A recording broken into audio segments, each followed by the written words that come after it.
Alright, this is for the home game. February 9th, 2022. So, loading into this game. Ezreal against the Zeri Lux. I have a Morgana support. In terms of team comps, they really are pretty squishy. They just have a Volley Bear as basically their only front line. So I still play Conqueror, kind of expecting, since I don't really have a front line either, it's going to be pretty extended, like kind of back and forth poking fights.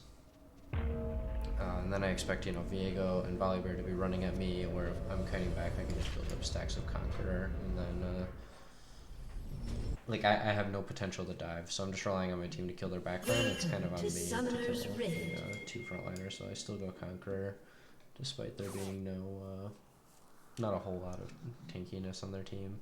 30 seconds until minions spawn. Just gonna kind of review the lane phase here.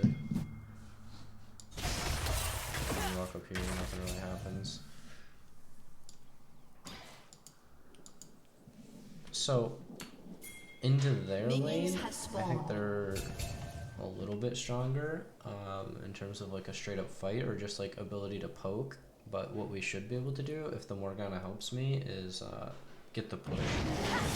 Lux would be forced to use her E outside of the lane, and Morgana can just be spamming W on the caster minions and help me push out. And then once we get them under their tower, we can be looking for Morgana to land Qs and get the poke on them. So really it's going to be a matter of like taking charge of the wave first. It's going pretty well so far. I wish Morgana would be playing like up here more, because we already have prio of the wave. It's hard to communicate that with pings, but really pushes things not bad. It's just not really syncing up with me, but this is fine. We get the level, we get the wave level 1, so now I just want to stop it from pushing and just look for the trades, since I'm going to have the level advantage, but I don't want the wave to push before the third wave gets here. Alright, so we get level 2, so I want the Morgana to come up here with me. She does. She drops her W, and as I walk in, oops, let's actually go back. The big mistake that I make is that I'm not using my potion here, and I don't know why. I should be healing back up to full here, because I have 3 potions. No reason really for me to not be. I can out-sustain them since I have biscuits as well, and she doesn't. She's already burned both her potions, so if I use a potion, this is fine. If the Morgana is helping me and I'm using a potion, like, we definitely still want to like pressure them. Well, we have the advantage. Stop her from getting farm. I think I tanked the minions a little bit here, but I mean, I think like 2 hits. Morgana full health, full mana. It is a little frustrating. I overextended, but definitely wish she was there to help me. Now, this death isn't going to be... It's not the end of the world. I just have to be careful about how I play out the rest of the lane now. So I'm definitely behind.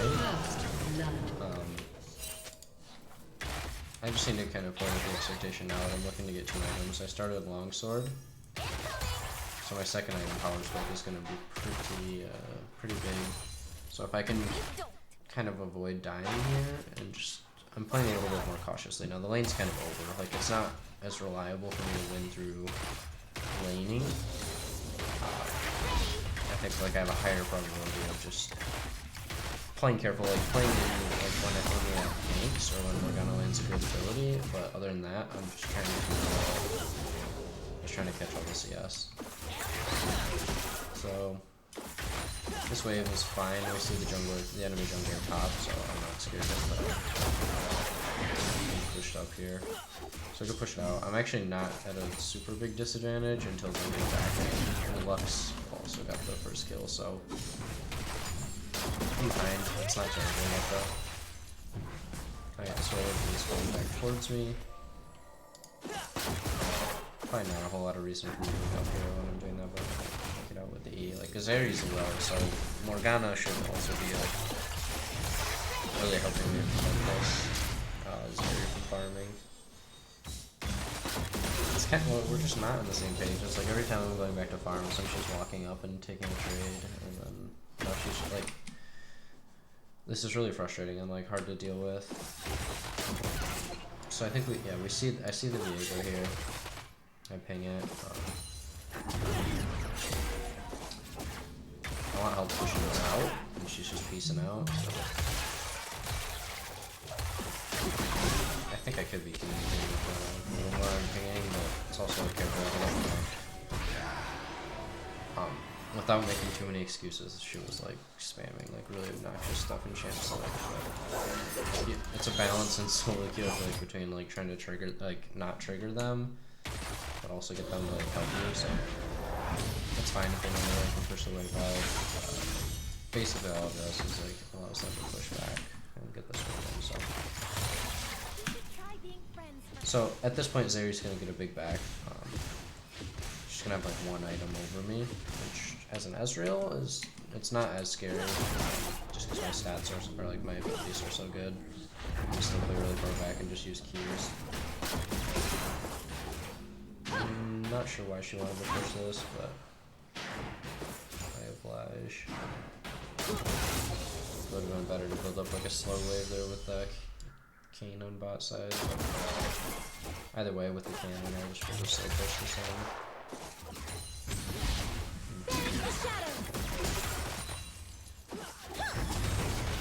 Yeah, at this point I should just push this way. Okay, so fine, we're not gonna gain anything off of it, but lose anything, so.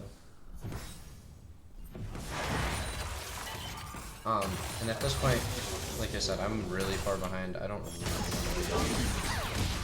Just float. I bet the Q sucks there. Okay.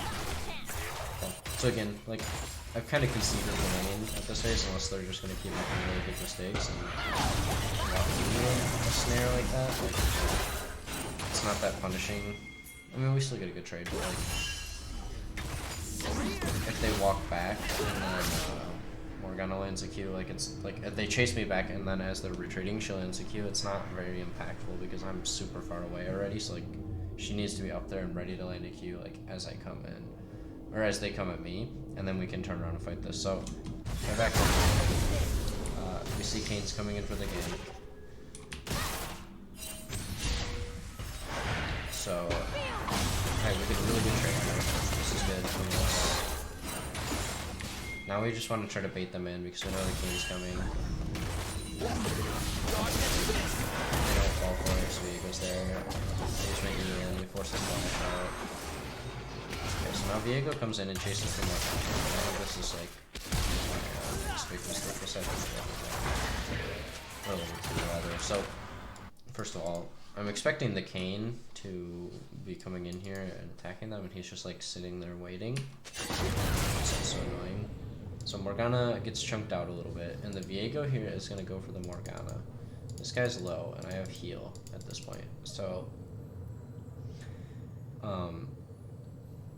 instinctually, I thought that Viego was going to be chasing me, so I'm backing up here. But actually, like, upon thinking about this, like, after I died in game, I should have just healed and, like, chased after this area, because the Kane's taking way too long and just giving them enough time to push up into us, and then at that time they're so far away from the Kane that he can't really be impactful. But if I push up here, I could probably kill the Zeri, and then I can force the fight.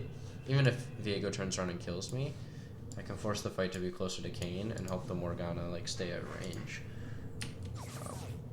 So I run away, but I think if I just walk up here with heal and try to kill the Zeri, because the Viego just chases after the Morgana. It does suck that I'm a level down here, and there's a big enemy minion wave, so that would have made that a little harder, but I still think that would be the correct play, because the Kane is just sitting here this entire time, not helping. So I walk back with the Morgana, which allows the Lux to get a really easy Q on me from Rush Sames here. And she flashes over both of our skill shots, and they target me down. So, I mean, it really is like an unfortunate death for me, but it's like they they do clean up and get 2 kills. Kane ends up dying. Like, I don't know why he waited. Really, that was just bad. And Morgana didn't need to die there either. So I got him. But in terms of like agency and solo queue, like the play that I should have done for a solo queue would be to like push into the Zeri here. And I think in any situation I should just push the Zeri. At least trade out like 1 for 1 rather than like in this case it's very unlikely that I get a kill. So this is just really terrible for me. Like I die, I think Zeri gets a kill. Oh, okay, well, she gets a kill, but it's like I'm dying and then I'm giving my kills, or the kills to my support and jungler who are just sitting there not really, like I can already tell from them that they're not, I don't trust them as much as like I should trust myself, and just, like, which is really true. Like you should trust yourself. So Morgana just runs in here, like I have no idea what this is. So at this point the lane, like I already wasn't playing to win the lane, but at this point I need to basically concede everything and just try to farm up for 2 items. At which point like I have like the mindset of just like doing more with less compared to this area. So at this point the only way I see to win,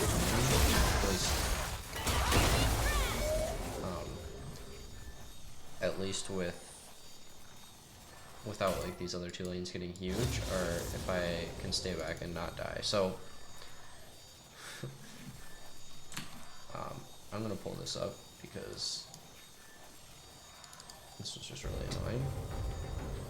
It's not the right game.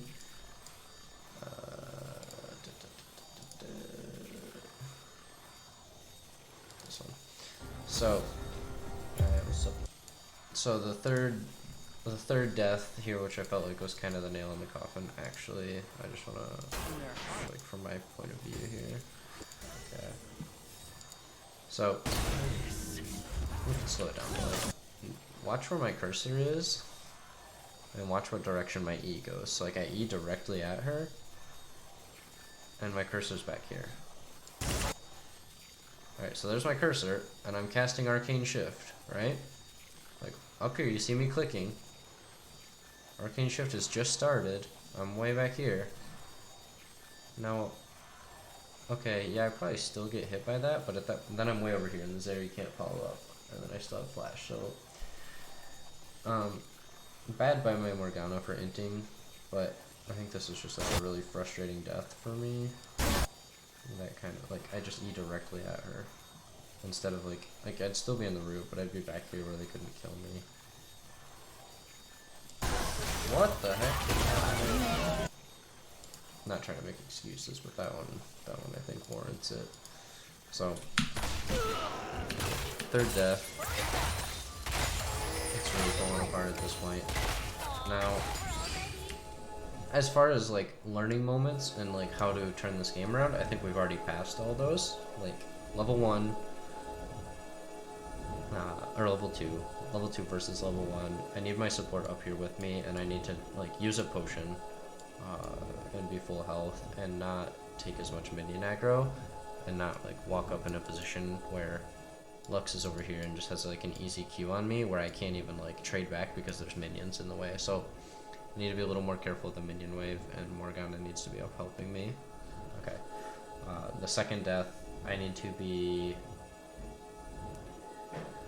like know that they're just gonna chase the Morgana there, like the Viego, and even if he does chase me, if I run at the Zeri, it's a little more unexpected and harder for him to land. Like, if I'm just running this way, there's only one spot I can really go for him to land in his stun, or for Lux to land her snare.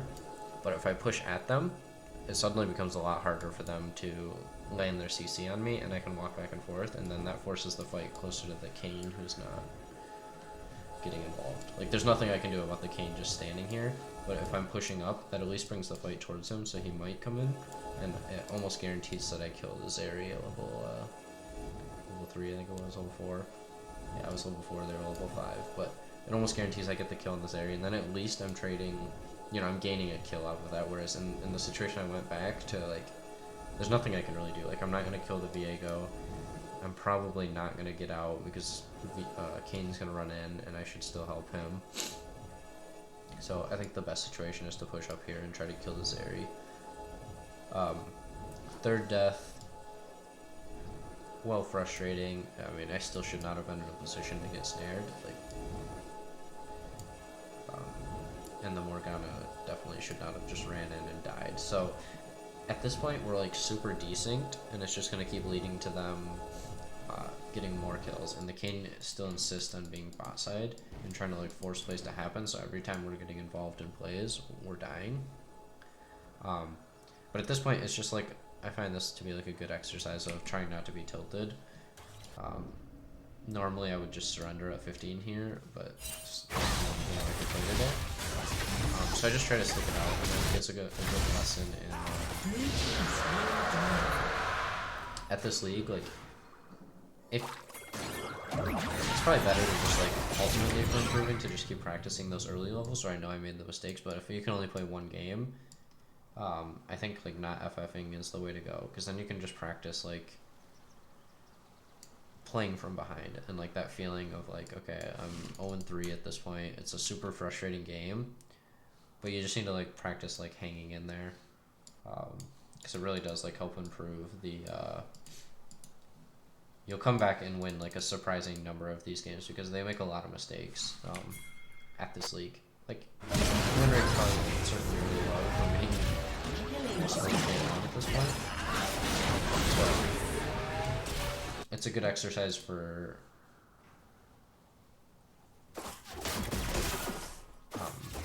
just like training your mental, like not like getting like trying to focus still on like what you can do within the game. So my Morgana's in mid lane here, and now my goal is just to like, when you're this far behind, it's just to catch farm whenever you can.